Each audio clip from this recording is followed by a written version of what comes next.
Hello students, आज हम start कर रहे हैं अपना next topic that is radius of curvature for polar equations. हमें देखिए इसमें क्या कहा है। Firstly to find rho for the curve r is equals to f theta, कि मतलब आर की वैल्यू आपको कुछ थीटा की टर्म में दिखाई देगी या फिर ऐसा फंक्शन दिखाई देगा, आर और थीटा का मिक्सचर रहेगा उसमें, मिक्स दोनों मतलब, और that is equals to theta. तो आपको देखिए ट्राइंगल यहाँ से याद आएगा, एक मैंने आपको ट्राइंगल बताया था लास्ट एक्सरसाइज में याद करने के लिए, वो क्या था, ये एंगल था जाए और यहाँ पे क्या था आपका डी एक्स, ये था d y, this is d s. Similar way में यहाँ पे आपको क्या लेना है, d r, r d theta, और यहाँ पे लेना है डी एस, और एंगल क्या लेना है यहाँ पे फाई। ये आपका ट्राइंगल यूज होगा। सिमिलरली आपको इसकी भी वैल्यूज याद रखनी है। अब देखिए इस ट्राइंगल से अगर आपको कोई साइन कॉस थीटा निकालने के लिए कहे, टेंजेंट निकालने के लिए कहे इन एंगल फाई, तो आप निकाल सकते हैं। तो यहाँ पे से निकाल के दिखाया है tan phi, sine phi, cos phi, इससे निकल जाएगा। परपेंडिकुलर बेस हाइपोटेन्यूज तीनों आपको दिख ही रहे हैं। नेक्स्ट एक आपको याद रखना है, क्योंकि आगे क्वेश्चंस में आर्टिकल तो ऐसा यूज़ नहीं होगा लेकिन ये वैल्यू यूज़ हो रही है। इस फिगर में देखिए, अगर ये आपकी एक कर्व है, ये जो आपकी बैंड है ये एक कर्व है, और इस पे मैंने पी पॉइंट पे क्या निकाल दी है, एक टेंजेंट निकाल दी है। यहाँ पे आप देखिएगा ये आपकी एक कर्व है, पी पॉइंट पे एक टेंजेंट ड्रॉ की मैंने, ऐसे हो गई है टेंजेंट का, और इस आर के साथ जो ओ से आर तक है यहाँ पे कितना एंगल दिया है फाई, ये कितनी लेंथ है आर, ये कितना है एंगल थीटा। इस एंगल को कितना लिया है हमने, एक्स एक्सिस के साथ जो टेंजेंट बना रही है उसको हम लेते ही कितना थे, साई। और ये वाली लेंथ कितनी है, परपेंडिकुलर है from O to the tangent. हमने ओरिजिन से टेंजेंट पे जो परपेंडिकुलर बनाई है उसकी लेंथ कितनी है, पी। तो आपको सिर्फ इस फिगर में एक चीज़ ध्यान रखनी है, वो ये रहेगा कि angle psi is equals to theta plus phi, sum of interior opposite interior angles are is equals to exterior angle, यही होता था ना, एक्सटीरियर एंगल है ये दोनों अपोजिट इंटीरियर एंगल हो गए साई के लिए, तो इन दोनों का सम इसके इक्वल हो जाएगा। सिर्फ आपको एक ये ट्रायंगल, एक अगर आपको याद रखने में नीड है कि भाई कौन सा एंगल कहाँ पे है, तो आप इसको याद रखें। मैं फिर रिपीट कर देती हूँ, ये थी एक कर्व, इस कर्व पे पी पॉइंट पे मैंने एक टेंजेंट बना दी, तो ये टेंजेंट एक्स एक्सिस के साथ जो एंगल बनाएगी वो कितना है, साई। और ये जो टेंजेंट इस ओ ओरिजिन के साथ जहाँ पे आके पी पॉइंट पे जब हम मिलाएंगे इस कर्व को, यहाँ पे पी पॉइंट पे बनाई थी मैंने टेंजेंट, पी पॉइंट को अगर मैं ओरिजिन से जोड़ दूँ तो इसके साथ जो एंगल बनेगा वो कितना है, वो है फाई। और ये लेंथ कितनी रहेगी, आर। ये एंगल कितना रहेगा, थीटा। ये कौन सा एंगल है, जब ओ पी, ओ से लेके हमने पी तक लाइन ड्रॉ की तो एक्स एक्सिस के साथ कितनी बना रही है लाइन, एंगल थीटा। और अगर मैं इस टेंजेंट पे, टेंजेंट चल रही है नीचे तक, टेंजेंट पे अगर एक परपेंडिकुलर बनाऊँ ओरिजिन से तो उसकी लेंथ कितनी दी है, पी। तो आपको ये याद रखना है कि angle psi is equals to theta plus phi. अब देखिए अगर हमें ऐसी फॉर्म दी है r is equals to f theta, तो इस केस में रो कैसे आएगा, रो की हमें वैल्यू याद रखनी है। रो की वैल्यू आ जाएगी D S upon d Sai, तो होता ही था रो जो हमने पहले डिस्कस किया है, इसकी वैल्यू अब ये बन जाएगी r square plus r one. R one का मतलब आर का फर्स्ट ऑर्डर का डेरिवेटिव, आर टू का मतलब आर का सेकेंड ऑर्डर का डेरिवेटिव। अब कुछ क्वेश्चन ऐसे दिखेंगे आपको जिसमें आर आपको डिनोमिनेटर में दिखेगा, अभी तक तो हमें ऊपर दिखता रहा आर, लेकिन इसमें क्या दिखेगा आपको, डिनोमिनेटर में। तो आप उसमें क्या करेंगे, क्वेश्चन को यू में कन्वर्ट कर देंगे। तो आप क्या कर देंगे, हमें वन अपॉन आर लेंगे तो उसका डेरिवेटिव करेंगे तो नीचे फिर आर स्क्वायर आएगा, मतलब पावर बढ़ती जाएगी डेरिवेटिव की वजह से। तो हम क्या करें, क्वेश्चन को वन अपॉन आर से यू में कन्वर्ट कर देंगे, और फिर सिमिलर आप अगर इसके लिए निकालेंगे रो, तो वो यहाँ पे इन्होंने सॉल्व करके दिखा दिया है आपको। लास्ट में जाके आपका बन जाएगा u1 और u2, देखिए यहाँ पे आ गया है। u1 का मतलब जो आपका क्वेश्चन बन चुका है u में, उसका फर्स्ट ऑर्डर का डेरिवेटिव, u2 का मतलब सेकंड ऑर्डर का डेरिवेटिव। अब आपका आता है radius of curvature for pedal equation. Pedal equation कौन सी होती है, जो p और r में हो। आपको एक p दिखेगा वहां पे और एक r दिखेगा, तो उसके लिए रो क्या होता है, r into d r by d p. अब एग्जाम्पल इसके डिस्कस कर लेते हैं। हमें दी है equation r is equals to a into one minus cos theta. हमें दिखाना है अगर हम इसको सॉल्व करेंगे रेडियस ऑफ कर्वेचर के लिए तो वो कितना आ जाएगा, 2/3 अंडर द रूट 2ar। हम करना स्टार्ट करते हैं। हमें r दिया है a into one minus cos theta, कौन सी फॉर्म दिख रही है हमें, ये ये हमारी फॉर्म आ गई है ये वाली, r is equals to f theta. तो उसके लिए हमें रो की इक्वेशन याद है, ये रहेगी। तो हमें r चाहिए, r हमारे पास क्वेश्चन में गिवन है। r1 का मतलब फर्स्ट ऑर्डर का डेरिवेटिव, तो इसको with respect to theta differentiate कर दे, ये आ जाएगा। ये वाली वैल्यू भी आ गई। अब इसमें और तो दिख रही है हमारे पास जो गिवन है, लेकिन एक r2 नहीं है। अब r2 कैसे आएगा, r1 को आप दोबारा डिफ्रेंशिएट करें विद रिस्पेक्ट टू थीटा, तो ये क्या आ जाएगा r2। ये बन गया। वैल्यूज आप इसमें पुट करें, ट्रिग्नोमेट्री के फंक्शंस हैं, इनको आप सिंप्लीफाई करेंगे तो लास्ट में आपके पास क्या आएगा, 2/3 under the root 2ar। Result आ गया हमारा। लेकिन अब हमें क्वेश्चन में एक और चीज़ बोली है इसने, prove that rho square upon r is a constant. तो रो स्क्वायर अपॉन आर निकालते हैं। रो की वैल्यू आ चुकी है हमारे पास। रो कितना है, 2/3 अंडर द रूट 2ar। इसका स्क्वायर किया, ये बन गया। अब अपॉन में आर किया तो ये आ गया। ये टर्म कैसी है, कांस्टेंट ही तो है। 8 कांस्टेंट है, ए कांस्टेंट है, 9 कांस्टेंट है, तो ये टर्म भी कैसी बन गई, ओवरऑल एक कांस्टेंट बन गई है। नेक्स्ट है हमारे पास 2a upon r is equals to 1 plus cos theta. अब देखिए आपको यहाँ पे r डिनोमिनेटर में दिख रहा है ना, 1 अपॉन आर दिख रहा है। इसी क्वेश्चन के लिए हमने क्या किया था, u का यूज़ किया था। तो हम 1 अपॉन आर को क्या पुट कर देंगे, u पुट कर देंगे। जैसे ही हम इसको u पुट करेंगे क्वेश्चन u में कन्वर्ट हो गया। अब आप इसके लिए फॉर्मूला हमें याद है, ये वाला फॉर्मूला यूज़ करना है। तो u1 चाहिए, u2 चाहिए। इसमें u1 का मतलब first order derivative of u with respect to theta, u2 का मतलब second order derivative of u with respect to theta. दोनों निकाल लिए, वैल्यूज पुट की, सिंप्लीफाई किया। सिंप्लीफाई करने के बाद हमारे पास ये वैल्यू आ गई है। अब हमें देखिए इसने हेंस शो दैट में क्या कहा है कि आपने कर्वेचर निकाल लिया, रेडियस ऑफ कर्वेचर, इतना आ गया आंसर। लेकिन उसके बाद शो करना है the square of the radius of curvature, कि अगर मैं इस रो का स्क्वायर करूं, अगर मैं इस रो का स्क्वायर करूं तो किसके इक्वल आएगा, varies as the cube of focal distance.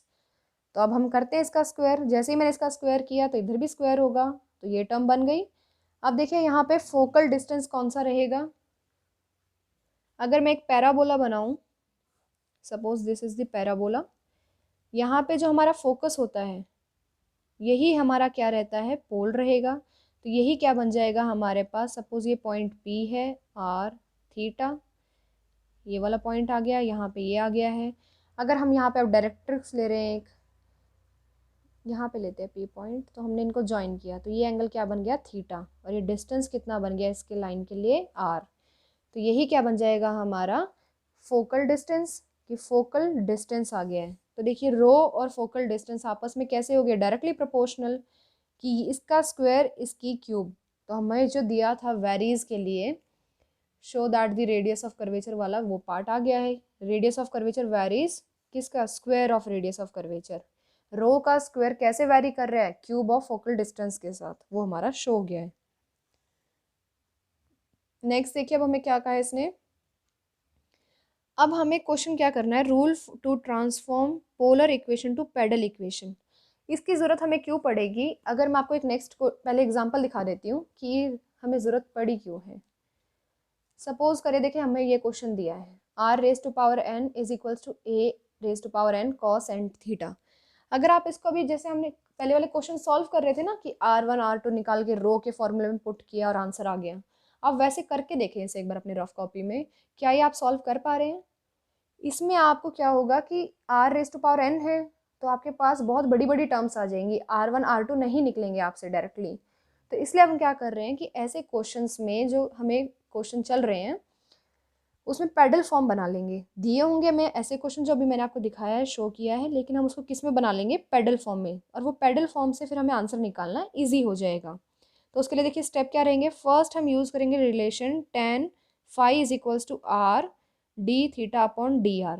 ये कहाँ से आया, ये उसी ट्राइंगल से आया जो अभी मैंने आपको थोड़ी देर पहले शो किया था। फिर हमें यहाँ से क्या करना है, फाई की वैल्यू निकालनी है। इस फाई की वैल्यू को p में पुट करना है यहाँ पे। तो हमारे पास अगर थीटा होगा तो उसको एलिमिनेट करना है। ये आप एक बार इस एग्जांपल से देखिए, आपको ज़्यादा क्लियर होगा। स्टेप बाय स्टेप देखते हैं। फर्स्टली देखिए हमने क्या किया है, r raise to power n है, a raise to power n है, cos n थीटा है। तो ऐसी इक्वेशन सॉल्व करने के लिए लॉग लगाना पड़ता है, दोनों साइड पे लॉग अप्लाई कर रहे हैं। क्यों कर रहे हैं, क्योंकि ये जो n है ये वरना हमें n n-1 ऐसे देगा डेरिवेटिव होने पे, तो हम चाहते हैं ये सामने आ जाए। सामने लाने के लिए लॉग लगा दिया पूरी टर्म पे। लॉग लगाने के बाद हमने इसे क्या चाहिए, स्टेप में देखते हैं एक बार। हमें क्या कहा है फर्स्ट स्टेप में, यहाँ पे हमें चाहिए are d theta upon d are.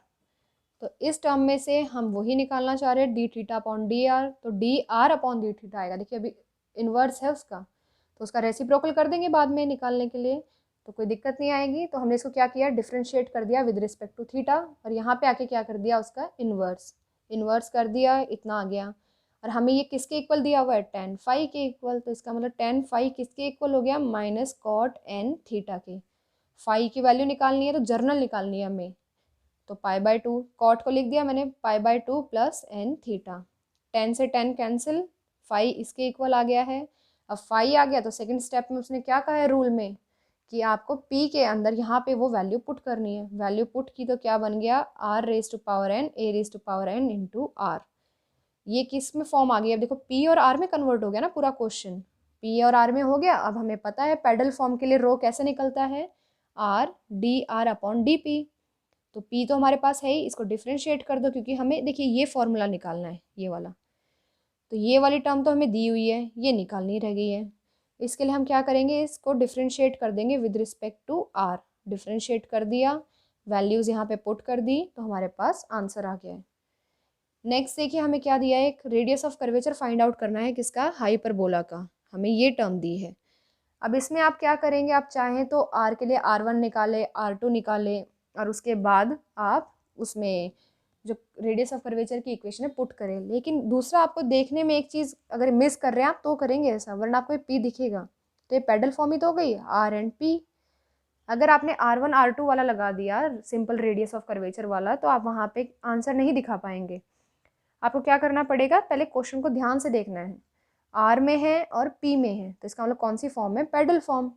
Pedal form के लिए हमें पता ही है रेडियस ऑफ कर्वेचर क्या होता था, आर डी। और हमें पता है पेडल फॉर्म में जो हमारा रेडियस ऑफ कर्वेचर होता है उसका फॉर्मूला क्या होता है, R D r upon D P. तो ये निकालने के लिए हम क्या करेंगे, इक्वेशन नंबर 1 को डिफ्रेंशिएट कर देंगे विद रिस्पेक्ट टू पी। हमारे पास ये आ गई है, 2 से 2 कैंसिल हो जाएगा, एज इट इज़ वही फॉर्मूला बन गया डायरेक्टली रो का लेफ्ट हैंड साइड पे। तो ये इसकी वैल्यू आ गई है। माइनस से हमने प्लस में कन्वर्ट किया है, इसलिए न्यूमेरिकली लिखा है। क्यों, क्योंकि रेडियस ऑफ कर्वेचर कभी भी नेगेटिव नहीं होता है।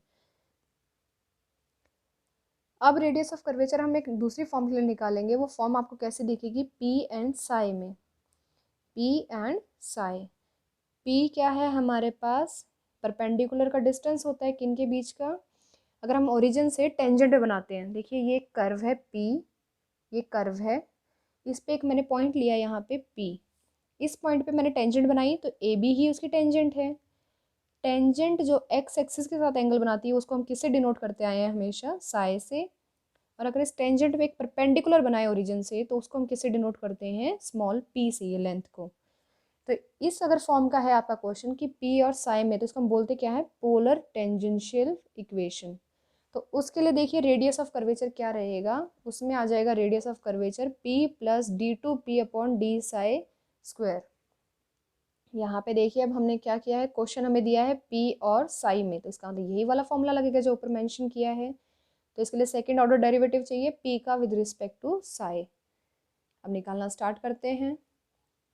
पी स्क्वायर था, डिफ्रेंशिएट किया एक बार साई के लिए, फिर हमने यहाँ पे देखिए क्या किया है, कुछ फैक्टर्स कॉमन लिए हैं, इसको सिंप्लीफाई किया है आगे। जब ये हमसे सिंप्लीफाई हो गया, फिर हमने क्या किया है, इसको अगेन डिफ्रेंशिएट कर लिया है विद रिस्पेक्ट टू साई। तो आ गया हमारे पास d two p upon d psi two. जैसे ही आया इसमें पी कर दिया है ऐड, पी ऐड करने के बाद वो किसकी वैल्यू बन गई, रो की। ये डायरेक्ट आ गया है आपके पास आंसर। नेक्स्ट हमें प्रूव करना है, prove that for the curve with usual notation. Usual notation मतलब जो हम यूज़ करते आए आमतौर पे, मतलब फाई किसका एंगल होता था, थीटा किसका होता था। तो यहाँ पे आपको कौन सा रूल यूज़ करना है, आपको यहाँ पे देखिए ये वाला यूज़ करना है, जो फर्स्ट आर्टिकल आज हमने स्टार्टिंग में किया है इसमें से आपको ये वाली टर्म भी यूज़ करनी है और ये वाले एंगल्स भी यूज़ करने हैं। तो इसके लिए आपको ये फिगर याद होनी चाहिए। अब हम यहाँ पे स्टार्टिंग कर रहे हैं। पहले हमने क्या लिखा कि रिलेशन टू है जो उसमें आपका, यहाँ पे जो रिलेशन टू है that is this, d psi upon d s इसके इक्वल है d theta upon d s 1 plus d phi upon d theta, यही यहाँ पे एज इट इज़ लिख लिया पहले हमने। ये लिखने के बाद हम क्या कर रहे हैं आगे, 1/रो, क्योंकि D S upon d S ये क्या होता था, D S upon d Sai क्या होता था, रो। तो ऊपर क्या था इसका अभी इनवर्स था, तो ये क्या बन जाएगा 1/रो, और यहाँ क्या आ जाएगा 1/r साइन फाई, ब्रैकेट में क्या रहेगा 1+d फाई/ds। क्यों रहेगा, क्योंकि उस ट्राइंगल में आपने साइन फाई की वैल्यू देखिएगा तो वैल्यू यही है, और यही वैल्यू हमने ऊपर लिखी थी लेकिन रिवर्स में थी, तो ये क्या आ जाएगा 1/r आ जाएगा। नेक्स्ट यहाँ से रो निकालेंगे आप सिंप्लीफाई करके, तो ये वैल्यू आ जाएगी। अब सेकंड में हमें क्या प्रूव करना है, सेकंड पार्ट में हमें ये प्रूव करना है। तो इसके लिए देखिए अब हम क्या कर रहे हैं, dr/ds उस ट्रायंगल से जो अभी मैंने आपको दिखाया था आर्टिकल, उसमें किसके इक्वल है, cos फाई के इक्वल है। इसका एक और बार हमने डिफ्रेंसिएशन कर दिया विद रिस्पेक्ट टू s, तो हमारे पास ये टर्म आ गई है। अब ये जो फाई था ये ऊपर वाला यहाँ पे, इसकी वैल्यू हम यहाँ से पुट कर रहे हैं, ये वैल्यू भी आपको उसी आर्टिकल में मिलेगी, इसकी वैल्यू यहाँ पुट कर रहे हैं, ये वैल्यू पुट कर दी, दोनों को अलग अलग डिफ्रेंशिएट कर लिया विद रिस्पेक्ट टू s। अब इसका हमने सिंप्लीफाई किया है, ये इसकी वैल्यू क्या है 1/रो है ना, क्योंकि ds/d क्या होता है, रो। तो ये इन्वर्स में है तो इसका भी रेसिप्रोकल आ गया है, ये एज इट इज़ रख दिया। साइन फाई की वैल्यू अभी ऊपर भी यूज़ की थी, वहीं से ये आई है। ये करने के बाद जो कॉमन आ रहे थे उनको कॉमन लिख दिया है, और ब्रैकेट से बाहर किसको ले लिया है, रो को। तो हमारा जो प्रूफ दैट था वो एज इट इज़ आ गया है।